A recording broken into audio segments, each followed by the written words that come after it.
Olá, caros ouvintes, sejam bem-vindos a mais um episódio aqui do vosso Podcast Conversa, o vosso podcast de política, e hoje estou onde estive exatamente há uma semana atrás, a propósito do conclave.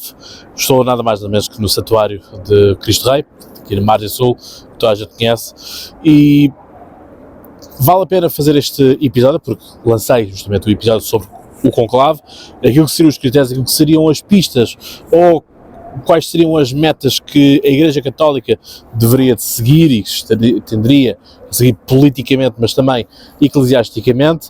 E há exatamente uma semana que temos então o novo Papa Leão XIV.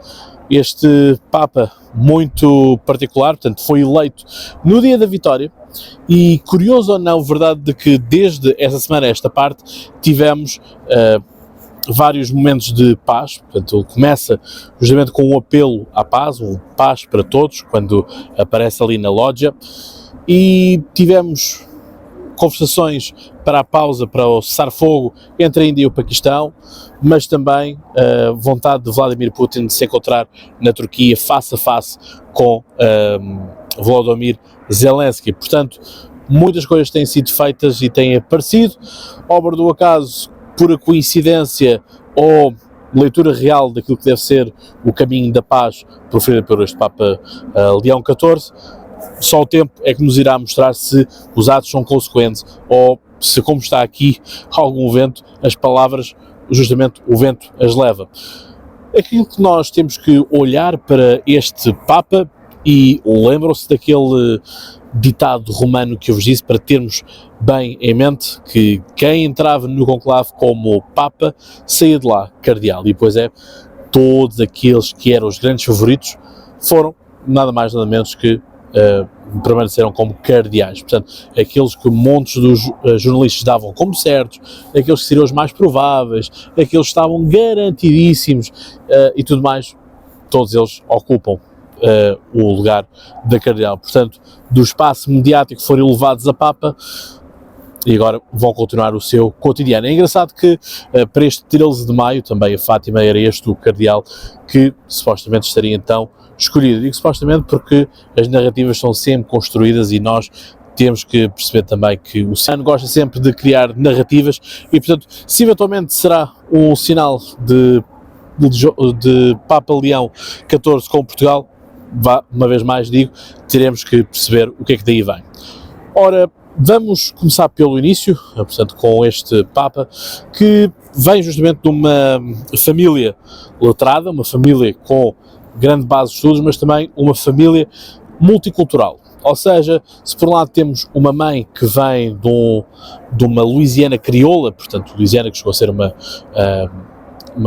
colónia francesa, por isso é que Nova Orleans e afins tem muitas marcas do francês e continua a ser um território francófono para todos os efeitos.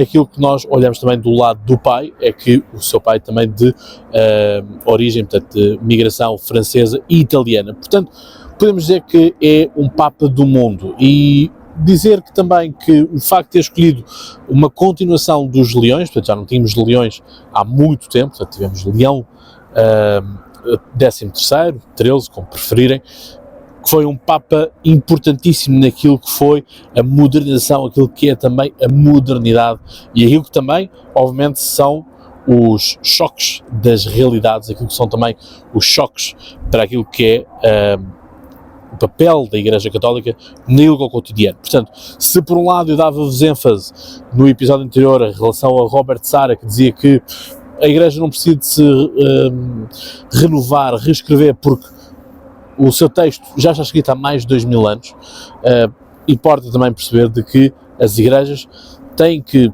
perceber quais são os tempos e também qual é que é o papel que jogam.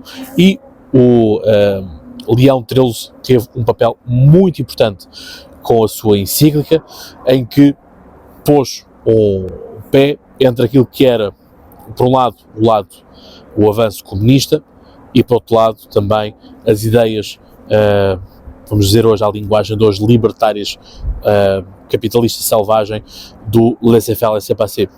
E, portanto, aquilo que nós temos por parte de Leão XIII são muitos destes pensamentos em que, por um lado, obviamente, que favoreceu e quis favorecer e desenvolver os sindicatos, as unions, como são chamados nos Estados Unidos. Por outro lado, obviamente também é sempre a ideia de congregar e arranjar melhores mecanismos, mas também permitir que haja empreendedorismo. Portanto, no fundo, moderado, não é? Portanto, aquilo que nós temos de Leão III é justamente isso. Pequena curiosidade de que Leão III é a primeira figura nascida no século XIX que foi filmada. Portanto, a primeira pessoa do século XIX a ser, então, filmada. Portanto, tem esta particularidade para aquilo que foi a inovação na altura do vídeo. Portanto, hoje estamos aqui com o telefone, antigamente outros aparelhos muito maiores eram necessários.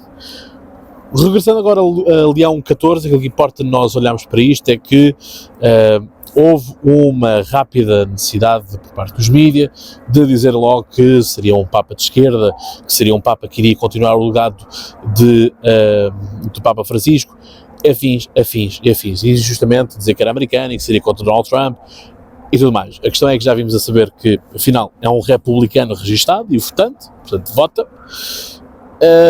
e que, afinal, não é assim tão progressista quanto Papa Francisco. Aliás, basta nós olharmos para o momento da lógia em que aparece justamente com as vestes, com o capelário, por exemplo, que era algo que o Papa Francisco não tinha. Portanto, o Papa Francisco aparece ali todo branco, já Papa Leão XIV traz de volta alguma indumentária mais clássica dos Papas. No entanto, foi quebrar o selo no Palácio Apostólico, mas aparentemente tudo indica que vai viver, mesmo como Papa Francisco o fez, na casa de Santa Marta. Portanto, esta será a residência oficial do Papa, no que toca o seu cotidiano, a sua vivência e tudo mais. E portanto nós também olhamos para este Papa como alguém que fez toda a sua vida, e quando eu vos dizia aqui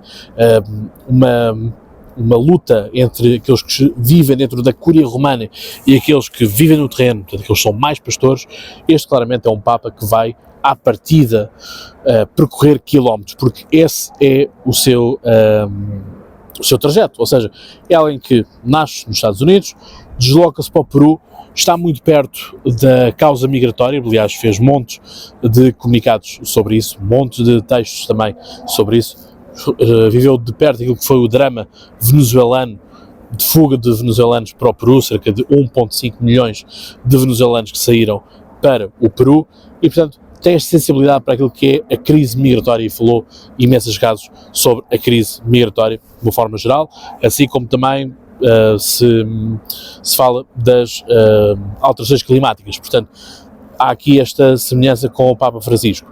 E o que também importa dizer é que, no que toca às questões LGBT, não é tão progressista quanto o Papa Francisco. Tem as suas restrições, uma coisa, outra coisa, e obviamente também em relação das mulheres, da maior participação das mulheres. Há aqui algumas barreiras teológicas, mas que acredita que as mulheres devem ser chamadas a participar mais no exercício da fé. E, portanto, espaço existe para todos e, honestamente, na minha perspectiva, acho que quem quer servir, quem quer ajudar a comunidade, quem quer pregar a fé, para quem nela acredita, como dizia Papa Francisco, quem sou eu para negar essas mesmas pessoas, não é? E é um pouco isso a dinâmica que nós às vezes temos, e volto a dizer aquilo que é o grande pilar, a grande arma do catolicismo, que é o perdão. Portanto, se as pessoas querem participar, se as pessoas se arrependem de alguma coisa, sejam bem-vindas e, portanto, mostrem também que estão arrependidas e que não continuam com os atos que as tornavam pecadoras anteriormente. Portanto, é um pouco isto. Falando justamente em teologia, este Papa Leão XIV é justamente letrado nisso, ou seja, tem um percurso todo ele ligado às matemáticas, mas também à teologia, ou seja, à partida iremos ter um Papa que será mais teológico, que irá eventualmente registar o dogma, em que irá também ter um ponto importante, como teve o caso do Concílio do Vaticano II, como teve também encíclicas de João Paulo II e também do próprio Bento XVI, que teorizaram, portanto, foram muito teólogos no que toca à Igreja e, portanto, aquilo que é o pensamento da Igreja Católica. O Papa Francisco foi um Papa mais de terreno, mais de pontos inacabadas, mas de pontos, e não tanto de teologia. Portanto, a encíclica que ele nos deixa fala-nos maioritariamente daquilo que é o compromisso da Igreja Católica com a suposta crise climática e as alterações climáticas. Portanto, acredito que vamos ter um Papa mais próximo daquilo que alguns conservadores querem, portanto, que é o voltar à teologia, o voltar a discutir aquilo que é a religião e como é que ela se deve comportar e tudo isso, versus um Papa mais pop e que quer popularizar momentos e tudo mais. Vale o que vale, vamos ter que aguardar, mas queria obviamente fazer este ponto aqui no podcast, porque já que falámos do conclave, convinha falarmos também daquilo que foi o seu desfecho e também dizer que não valeu a pena estar a reagir a quente, porque como vos mostrei aqui com alguns exemplos que os próprios jornalistas impõem e, portanto, querem impor uma narrativa que depois os factos, que depois os registros, que depois mensagens, que publicações e tudo mais. Enfim, ter tido há 3 meses uma trica com J.D. Vance vale nada, portanto, quantos de nós já não tivemos uma trica com alguém e depois fica tudo bem, portanto, as coisas não... Há outras coisas que nos ligam mais do que uma simples trica passageira. Portanto, é isso. Eu despeço-me com o habitual abraço. Obviamente esperar que dia 18 possamos também estar juntos em live no YouTube, a acompanhar esta noite eleitoral e obviamente que se não votaste antecipadamente como eu votei, espero que dia 18 vás descarregar o teu voto, vota onde tu quiseres, em quem tu quiseres, desde que faça sentido para ti, desde que aches que essa é a escolha que melhor representa as tuas preocupações, que te deixa com inquietações e queres Portugal melhorado no ponto A, B, C ou D, então sai da cama, levanta do sofá e vai votar. É rápido e, portanto, todos nós merecemos uma democracia participada e, sobretudo, uma democracia esclarecida, porque, como Marcelo também já veio dizer, não é possível marcar eleições em 12 meses. Portanto, obrigado, eu despeço-me com aquela amizade sempre. Forte abraço e até lá, tenham boas conversas. E já agora, dia 18 de maio, votem. Um abraço.